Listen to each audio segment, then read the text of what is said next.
Magical golden gas cylinder restoration. Madinapur नाम के गांव में राम सिंह नाम का व्यक्ति रहता था। उसकी इकलौती बेटी शालिनी थी। बचपन में उसकी मां गुजर जाने के कारण बहुत प्यार से वो उसकी देखभाल करता था। गरीब के पास पैसा हो या ना हो, प्यार अभिमान तो बहुत ज्यादा ही रहता है। इसका सच्चा उदाहरण राम सिंह है। राम सिंह अपनी बेटी शालिनी का विवाह सीधा साधा लड़का वीरेंद्र के साथ करता है। राम सिंह बेटी को ससुराल भेजते समय गहने, पैसा वो सब कुछ देकर भिजवाता है। एक दिन वीरेंद्र कहता है, सुनती हो, शादी के 12 साल हो गए, 10 साल का बेटा है। कभी तेरे बाप ने हमें अपने घर ले जाकर एक वक्त का खाना तक नहीं खिलाया। बहुत खूब, बहुत जल्दी आपको याद आ गया। नहीं, खाना नहीं खिलाया, ये नहीं दिया, वो नहीं दिया, ऐसे क्यों कह रहे हो? घर में जितना कुछ है सब कुछ मेरे पापा ने ही दिया है, और क्या चाहिए आपको? फिर भी शादी को स्वर्ग और पत्नी को देवी कहते हैं ना। पागल मत लोग, सरासर झूठ है ये। झूठ है तो अभी सच जानकर क्या करोगे? ऐसी ही बातों से पेट भरोगे? कुछ नया काम शुरू करने वाले थे, उसके बारे में सोचो। बाप रे, फिर कभी जिंदगी में शादी का नाम नहीं लूंगा। अगले दिन वीरेंद्र बाजार में जाते रहता है। तब वहां राजेश नाम का व्यक्ति मिलकर उसे कहता है, क्यों रे वीरेंद्र, ससुर जी के दिए पैसों से 6 महीनों में एक व्यापार करते हुए लाइफ एंजॉय कर रहे हो। इतना जलते क्यों हो? तुम्हारे ससुर ने नहीं दिया, मेरे ससुर ने दिया है। हाँ ठीक है, वैसे अभी कौन सा नया व्यापार कर रहे हो? वही सोच रहा हूँ कि क्या करूँ। अच्छा, तो मेरे पास एक बढ़िया आइडिया है जो जरूर सक्सेस होगा। पहले आइडिया बताओ, सक्सेस होगा या नहीं मैं बताऊंगा। इतना ही ज्ञान है तो सारे व्यापार क्यों बदला? पैकर्स एंड मूवर्स का बिजनेस बहुत अच्छा रहेगा। ऐसा कहकर वीरेंद्र को उसके बारे में सारी जानकारी देता है। फिर दोनों मिलकर पार्टनरशिप में बिजनेस स्टार्ट करते हैं। लेकिन उन्हें एक लॉरी की जरूरत होती है, तो वीरेंद्र घर को गिरवी रखकर लॉरी खरीदता है। अगले दिन उनके ऑफिस नरेश नाम का एक कस्टमर आकर कहता है, पैकर्स एंड मूवर्स ऑफिस यही है क्या? नहीं, पकोड़ा शॉप है।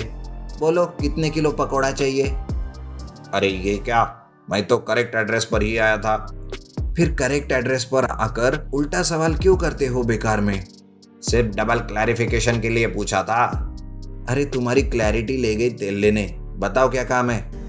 2 बेडरूम हॉल, फर्नीचर मूव करना है। कितना लोगे? कहाँ से कहाँ तक जाना है? कितने किलोमीटर है बताओ। फिर सारे डिटेल्स बताऊंगा। फिर हमारे लोग आकर गाड़ी लेकर आपके पास आएंगे। बाद में नरेश सारे डिटेल्स बताकर थोड़ा पैसा एडवांस देकर जाता है। इस बिजनेस का पार्टनर राजेश ही लॉरी का ड्राइवर है।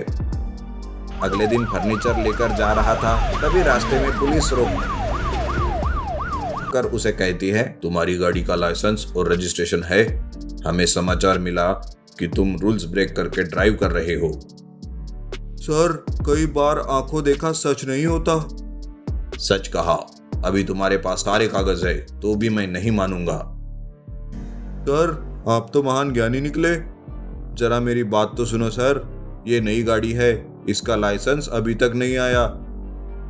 हा हा हा हा, मैं सब कुछ जानता हूँ। सूंघ कर पता लगा लेता हूँ कि मार्केट में कौन सी नई मछली आई है। अच्छा, बिल्कुल कुत्ते की तरह। वाह बेटा, पुलिस पर ही कमेंट। ओके, अभी तुम्हारे ट्रक को सील करके तुम्हें जेल में डाल देता हूँ, फिर देखना मैं क्या चीज हूँ। ऐसा कहकर वो उसे पुलिस स्टेशन ले जाता है। ये बात जानकर वीरेंद्र पैसा देकर राजेश को बाहर लेकर आता है। फिर कर्ज में डूब जाने के कारण अपना बेटा और पत्नी के साथ गांव छोड़कर जाने वाला ही होता है। इतने में उसका बेटा घर में रखा पुराने सिलेंडर से खेलता रहता है। वो सिलेंडर चमकती रहती है।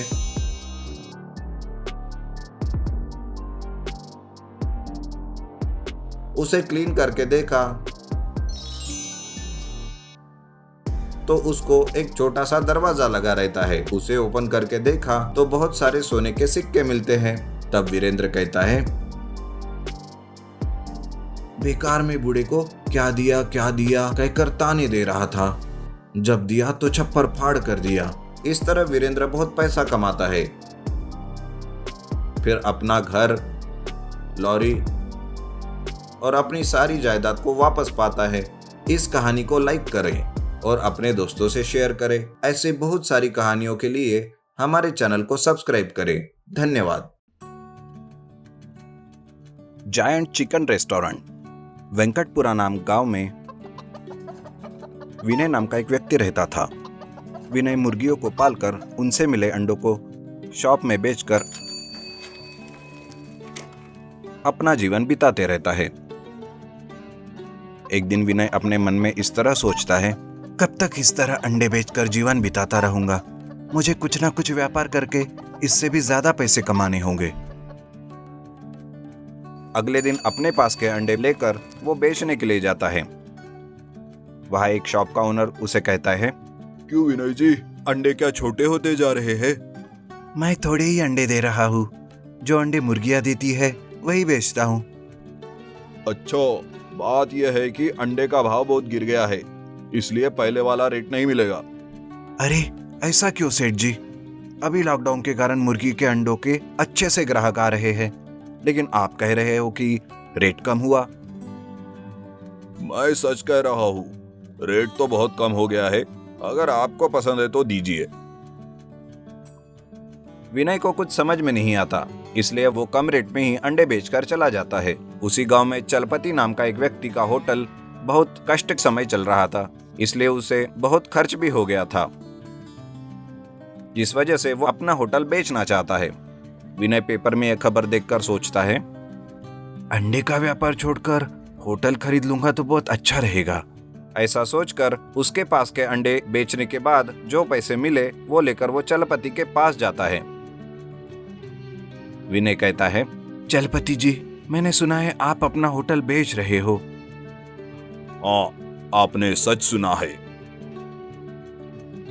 हाँ, तो मैं आपका होटल खरीदकर एक नया व्यापार शुरू करना चाहता हूँ। बहुत अच्छा, मैं कामना करता हूँ कि आपके व्यापार में अच्छा लाभ होगा। क्यों नहीं, मेरा व्यापार में जरूर लाभ होगा। ये लीजिए आपके पैसे।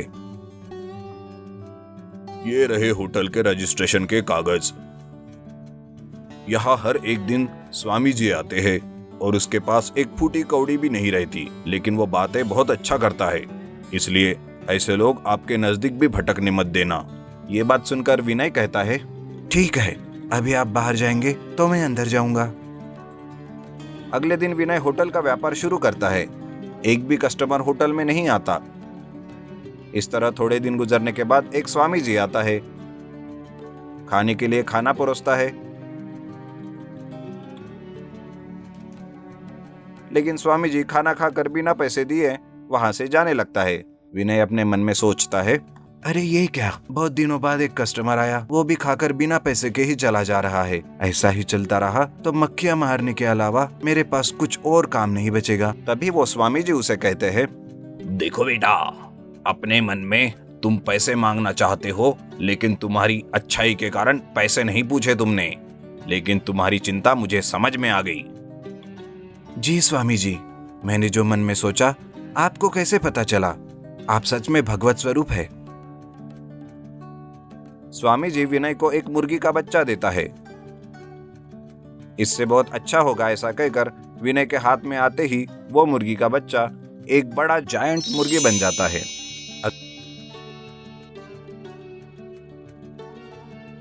अगले दिन सभी लोग उस जायंट मुर्गी को देखने के लिए वहां पर आते हैं। तब विनय अपने मन में सोचता है, लोग इस मुर्गी को देखने के लिए आ रहे हैं, इसलिए मैं मेरा होटल को मुर्गी के आकार में बदल देता हूं।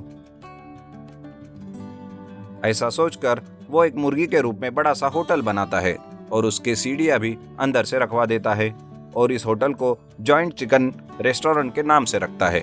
बहुत सारे लोग उसके होटल पर आते हैं।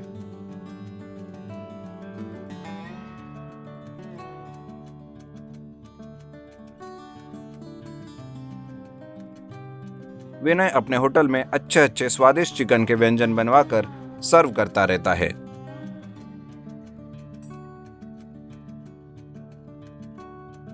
और स्वामी जी से दिया गया बड़ा मुर्गी उसे भी वो होटल के बाहर रखता है। वो बहुत अट्रैक्टिव होता है। एक दिन चलपति विनय के पास आकर कहता है, क्यों विनय भाई, मेरे पास होटल खरीद कर बहुत अच्छी कमाई की है, जरा बताओ यार ये कैसे हुआ। जिस स्वामी जी को आपने एक दिन भी खाना नहीं खिलाया, मैंने उसे एक दिन खाना खिलाया तो यह सब कुछ पा लिया। तब चलपति को अपने गलती का एहसास हो जाता है और वो वहाँ से चला जाता है। सीख, दूसरों को अपने से कम नहीं समझना चाहिए। इस कहानी को लाइक करिए और अपने दोस्तों को शेयर करिए और हमारे चैनल को जरूर सब्सक्राइब करिए। धन्यवाद।